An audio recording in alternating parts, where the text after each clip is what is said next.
Hi, I'm Tori, and today I am going to be discussing The Lost World by Michael Crichton. This is the sequel to Jurassic Park. So this book is a really fun thriller adventure with dinosaurs, and I enjoyed it a lot. It's definitely made just to entertain and be fun. You're not supposed to think too much about it. It's not really made for you to overanalyze it. But I'm me, and I love overanalyzing things, so I'm going to start talking about all the little things that didn't quite make sense, because that's what I do with books that I enjoyed. So this book is about dinosaurs, so I'm going to talk about the dinosaur things first. In both Jurassic Park and The Lost World, it confused me how dinosaurs work and how people determine what is a safe dinosaur and what is a dangerous dinosaur, because the wisdom seems to be that if a dinosaur is a carnivore, it's bad, and if it is an herbivore, it'll just leave you alone and it's fine and nothing bad will ever happen. And in this book they kept saying, oh, don't worry about it, they're herbivores, they're just like big cows, it's just a big cow, don't worry about it, it's a big cow.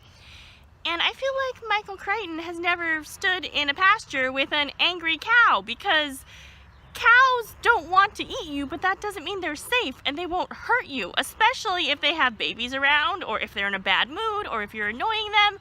Like, just because it doesn't want to eat you doesn't mean it will not hurt you. And so I did not understand that casual attitude at all.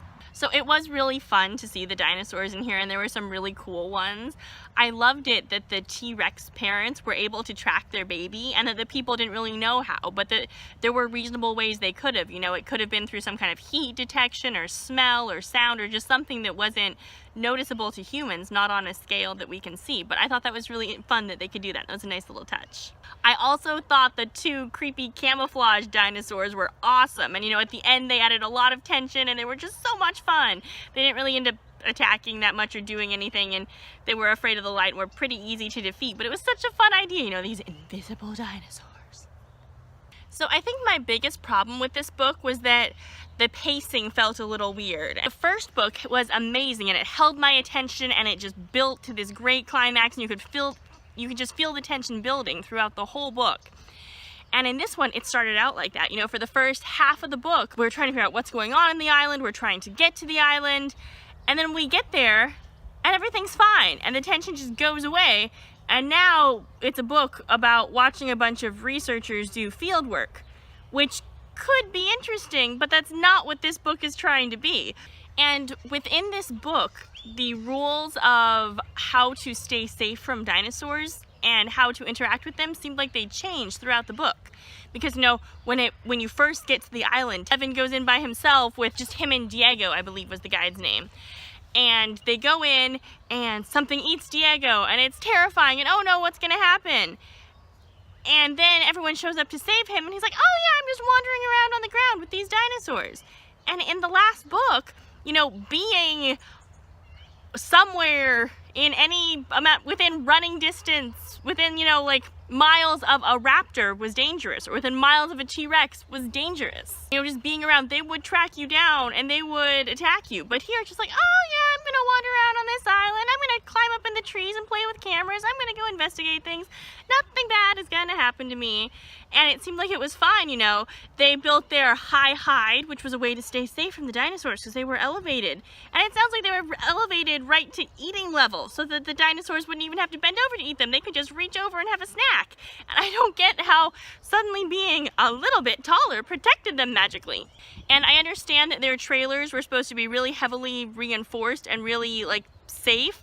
But no dinosaur tried to test that until the T-Rexes did near the end. So I don't see why the trailers are any more safe than being in a shed or a building or anything else, because no dinosaur tried to get in. And then once the T-Rexes tried to test it, it turns out, you know, the thing about those trailers is they're really light. You can just push them off a cliff and it doesn't really matter. So I don't see why that protects you from anything. Though at the beginning, it seemed like they didn't really need to be, like, have defenses against dinosaurs, because they were just wandering around. You know, I'll take a stroll, I'll wander around, and it's perfectly fine. We can go observe dinosaurs. We'll just walk on foot back and forth between the trailers and the high hide. Nothing bad's gonna happen. Which didn't seem like it was consistent with the first book. And then, they had the other opponent researchers come onto the island and rile up the dinosaurs by stealing their eggs. And so that was supposed to have, you know, they have the whole chaos thing going on. This was supposed to have caused more chaos.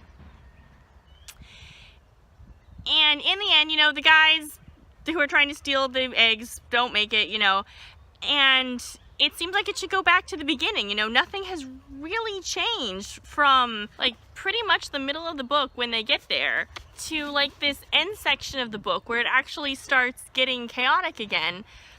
Nothing has really changed, so I don't see why suddenly it's not safe to walk around on the ground when they've been doing it for most of the book. So some of the technology in this story was a little questionable. I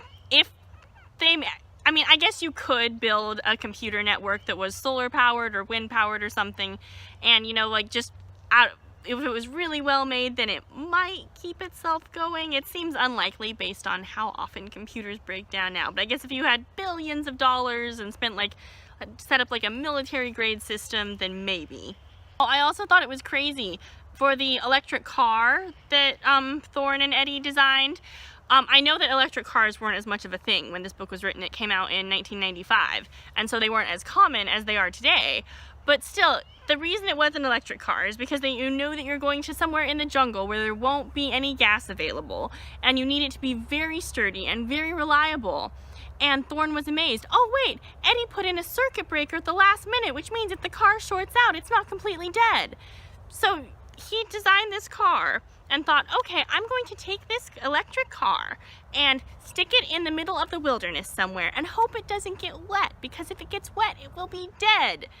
And that just doesn't seem super smart.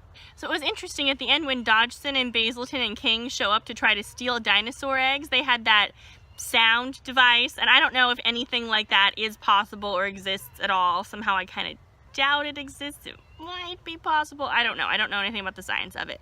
But if this thing exists and freaks out the dinosaurs, why didn't they have to wear some kind of hearing protection? If this thing is so horrible and so miserable, why didn't they have like giant noise canceling huge ear protector thingies on?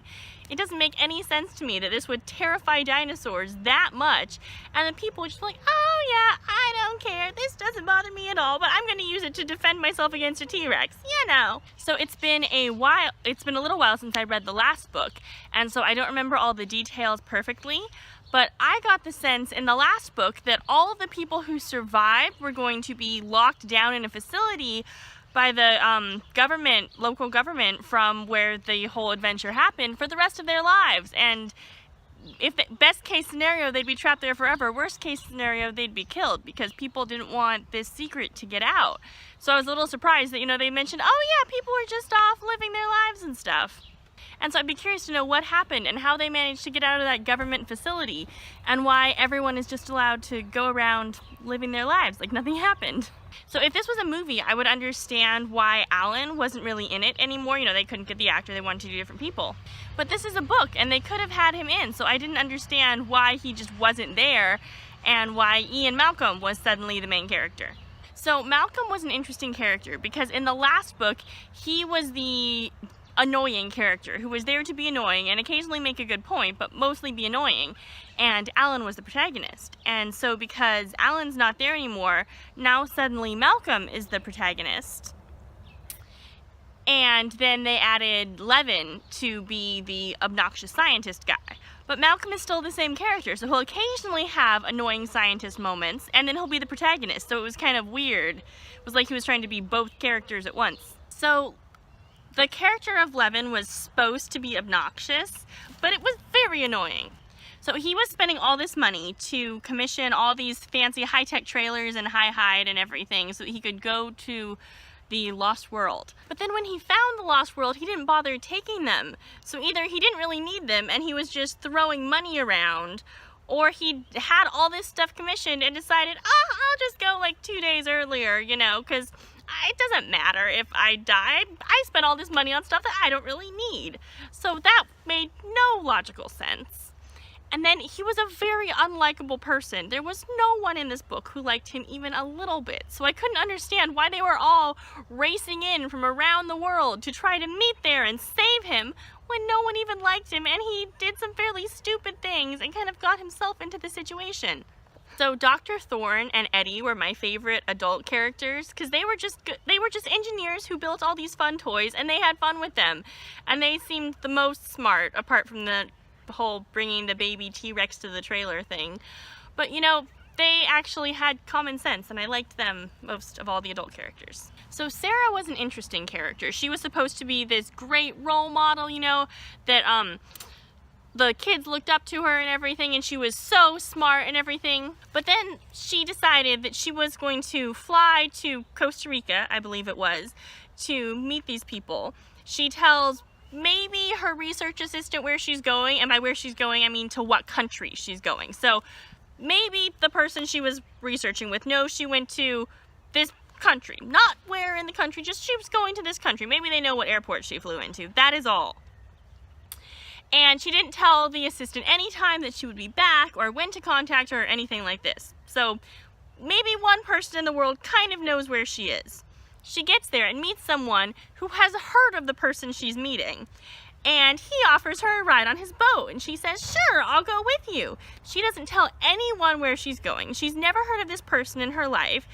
The book had this whole setup of how competitive research is. So if research is really that competitive, then why would she, she should know that this is dangerous. And so but she's like, oh yeah, hi, I'm in a brand new country. One person in the world knows what country I am, but not where specifically. I think I'll take a ride with you on your boat.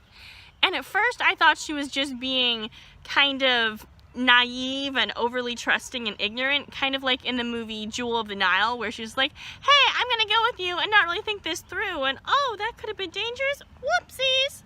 But then you actually hear Sarah, in her inner monologue, saying, oh yeah, this could be dangerous, but it'll probably be fine. So she knows better. She's not just being ditzy or ignorant.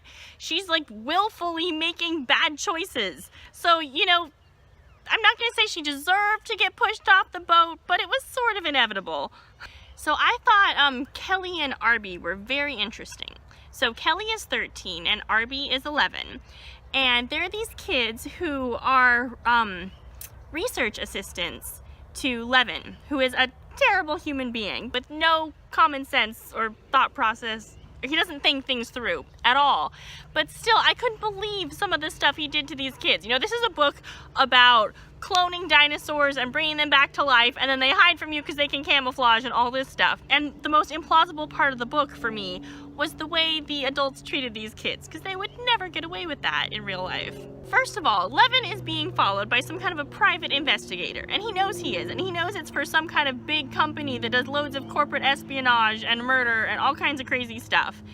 And so he decides, you know what, I'll send these kids to take care of my stuff because the PI probably won't look at them. And hey, so what if the corporate espionage people decide to attack these children? You know, nothing bad's gonna happen. And he sends them out to buy all this equipment that is maybe legal. It seemed pretty iffy. These are children. They don't have access to cars or anything. He just sends them out and they have to figure out how to use the bus and everything. So these are some of the most precocious, advanced kids you will ever meet, because they can just figure out how to get all over the place on the bus. They figure out how to stow away. They solve all the adults' problems. They know everything about computers. These kids will be running the world when they are adults, because right now they can run circles around every adult in this book. And so, you know, Levin has promised these kids, oh, we'll get to go on this fun research experiment with me. And they help Thorne with stuff, and Thorne actually cares more about the kids and is supposed to be a slightly more responsible adult.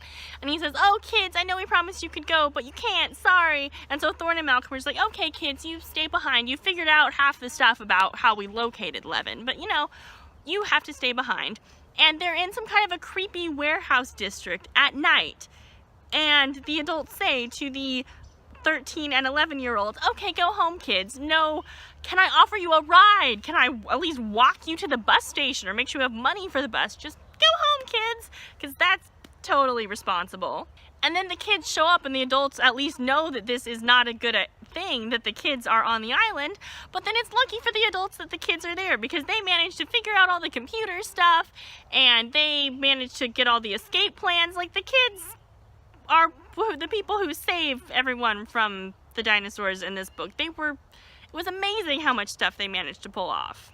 So in the first book, they had this whole thing where chaos is building, and kind of the premise of the book was that chaos will be created if you try to control things, so don't. And yes, chaos happened in the book, but it was because of like faulty engineering and poor building and management practices. If you say it's just because you're trying to, like the premise of the first book was, if you try to control things, they'll get out of hand. And if that's true, then no zoo in the world should work, and every zoo should turn into Jurassic Park. So that doesn't quite make sense, but at least it was sort of consistent throughout the book. In this book, the pet theory was that, okay, we can use this lost world to try to figure out what caused mass extinction. Which doesn't make sense for several reasons. First of all, they don't say that they're trying to make sure all their dinosaurs are from the same era.